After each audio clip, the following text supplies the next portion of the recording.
Hello everyone, welcome back to my channel. আমি পৌলবী। তোমাদের জন্য অনেক দিন পর আবার নতুন একটা ভিডিও নিয়ে চলে এসেছি।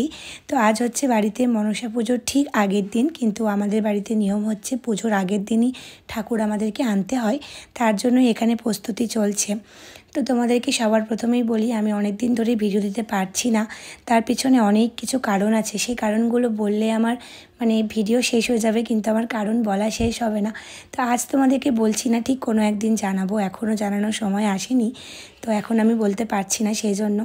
তো এবার থেকে আমি চেষ্টা করব তোমাদের জন্য প্রতিদিন ভিডিও দেওয়ার, কারণ সবাই আমাকে এত মেসেজ করেছে, এত ফোন করেছে, দিদি তুমি কেন ভিডিও দিচ্ছ না। সত্যি কথা বলতে আমারও খুব খারাপ লাগছে যে আমি ভিডিও দিতে পারছি না, কিন্তু এবার থেকে আমি চেষ্টা করব যাতে প্রতিদিন ভিডিও দিতে পারি, প্রতিদিন না পারলেও 2 দিন 3 দিন পর যাতে ভিডিও দিতে পারি। তো যাই হোক, দেখো এখানে কত সুন্দর করে সাজানোটা হয়েছে। এবার এত সুন্দর সাজানো হয়েছে না, যে দেখেই খুব ভালো লাগছে। আর আমি কাকুদেরকে বলছিলাম যে তোমরা এবার না খুব সুন্দর সাজিয়েছো, প্রতিবারের থেকে এবারে সাজানোটা না একটু অন্যরকম। তো তোমরাও আমাকে কমেন্ট করে জানিও যে কাকুরা কত সুন্দর সাজিয়েছে, তোমাদের কেমন লাগলো। তো চলো, তো এখন ঘড়িতে বাজছে 6টা মতো। তো আমি দিদি দুজনেই খুব সুন্দর করে রেডি হয়ে গেছি। আসলে এখন আমরা ঠাকুর আনতে যাব, আর প্রতিবারই যাওয়া হয়, কিন্তু আগের বছর যেতে পারিনি, যেহেতু কাব্য অনেকটাই ছোট ছিল। তো এবার কাব্য দেখছি যে একটু বড় হয়েছে, তো ওকে নিয়ে যাওয়াটা খুব সহজ হয়েছে, আর ও একটু বুঝতে শিখেছে এখন, তো ওই জন্য না খুব একটা অসুবিধা হয় না। আর আমি আর দিদি যেখানে যাই সেখানে কাব্যকে নিয়ে যাওয়া খুব সহজ। আর দেখো কাব্য সোনা তোমাদেরকে হাই দিচ্ছে। কাব্য সোনা না অনেক বড় হয়ে গেছে, কিন্তু তার সাথে অনেক দুষ্টুও হয়ে গেছে। আর আমাকে সবাই এত মেসেজ করেছে যে কাব্য সোনাকে দেখাও, কাব্য সোনাকে দেখাও, কাব্য সোনা কত বড় হয়েছে। আর এই যে দেখো আজকে কাব্য সোনা কিন্তু এখন খুব বড় হয়েছে, খুব দুষ্টু হয়েছে, হাঁটতে শিখেছে, তার সঙ্গে সব কিছু বুঝতেও শিখেছে। আর দিদি আমাকে এখানে এখন টোটো ভাড়া দিচ্ছে যে চল তাড়াতাড়ি বেরাই, এবার অনেকটা দেরি হয়ে গেছে। আর কাব্য ভাবছে কাব্যকে আমরা না নিয়েই চলে যাব। আর এই দেখো কাব্য এখন যেহেতু ঠাকুর আনতে যাচ্ছে, তাই জন্য কত সুন্দর করে একটু নাচ করছে। এই দেখো কাব্য সোনা নাচু করছে। তো চলো বেরোই, এবার ঠাকুরটা আনতে যাই, কারণ মা আসবে আমাদের বাড়িতে, এর চেয়ে বড় আনন্দের আজকে কিচ্ছু নেই। তো বাবা গেছে, দাদা গেছে, আমি দিদি যাচ্ছি, আর আজকে আমার পমদাদা এসেছে, যেহেতু ঠাকুর আনতে যাবো বলে দাদাও আমাদের সঙ্গে যাচ্ছে। আর অভিনবর আসতে একটু দেরি হবে। তো এই যে আমরা এখন বেরিয়ে যাচ্ছি, আর বেরিয়ে গেছি, কাছাকাছি চলে এসেছি ঠাকুর আনতে যাওয়ার। তো আজকে একটু যেতে আমাদের দেরি হয়ে গেছে, আশেপাশটা দেখো আস্তে আস্তে অন্ধকার হয়ে আসছে।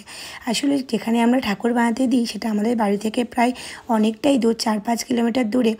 আর রাস্তাটাও এই জায়গার অবস্থাটা খুব একটা ভালো না। তো যাই হোক যাচ্ছি আমরা, এই দেখো সামনে দাঁড়া যাচ্ছে, আর একটু কিছুটা আমাদেরকে টোটো করে গিয়ে তারপরে হাঁটতে হয়। আর গিয়ে দেখি বাপরে, এখানে তো অনেক ঠাকুর। আর আমার ছাত্ররা, দাদা, বাবা সেখানে গিয়ে আগে থেকেই ছিল, যেহেতু আমাদের একটু আসতে দেরি হচ্ছে, তাই জন্য বাবারা আগে চলে গিয়েছিল। আর এই হচ্ছে আমার বাড়ির মা। আর এই দেখো মাকে কত সুন্দর লাগছে, মাকে 1 বছর পর আমরা দেখতে পাই, দেখেই যেন মনটা ভরে যায়। আর সারা বছর আমরা ওয়েট করে থাকি মা কবে আমাদের বাড়িতে আসবে। মা বাড়ি আসার আনন্দটাই যেন অন্যরকম। তো এই যে দেখো এখানে অনেক সুন্দর সুন্দর ঠাকুর আছে। আর এই যে কাকু যে ঠাকুরটা বানিয়েছে, তো এত সুন্দর বানিয়েছে, কাকুর কাছে আমাদের ঠাকুর প্রথম থেকে কাকুর হাতেই হয়ে আসছে।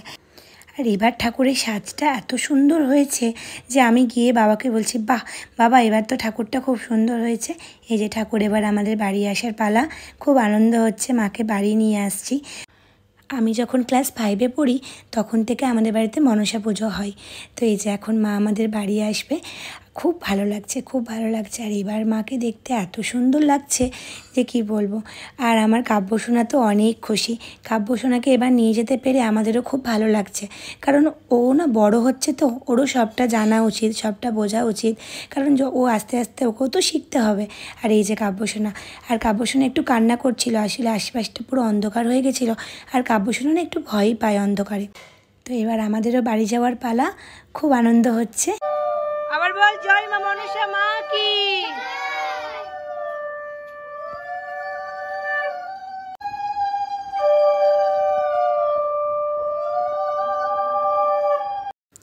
এই যে মা আমাদের বাড়ি চলে এসেছে, সবাই এত খুশি আজকে, কি বলবো, সব থেকে বেশি খুশি হচ্ছে আমার কাব্য সোনা, কারণ কাব্য সোনা আগের বার তো অনেকটাই ছোট ছিল, ওর কিছুই মনে নেই, কিন্তু এখন তো বুঝতে শিখেছে, ওর খুব ভালো লাগছে।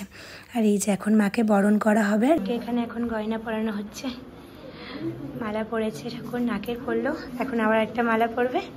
তারপরে মুকুট পরানো হবে। জয় জয় জয় জয়।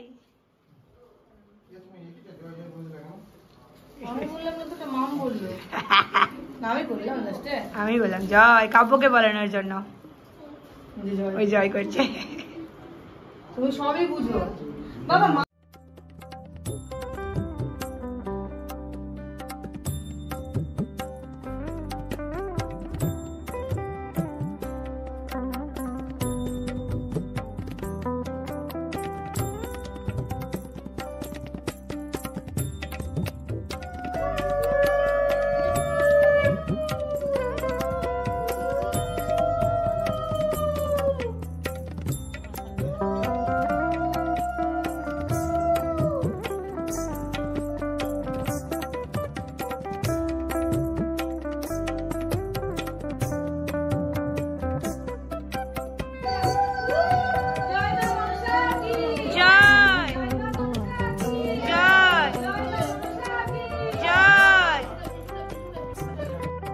তো আজকের ভিডিওটা এই অবধি রাখছি, তোমাদের সঙ্গে দেখা হচ্ছে আবার পরের ভিডিওতে।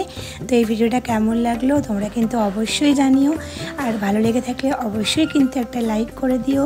তো যারা আমার চ্যানেলে নতুন তারা প্লিজ আমার চ্যানেলটিকে সাবস্ক্রাইব করে দিও। চলো টাটা।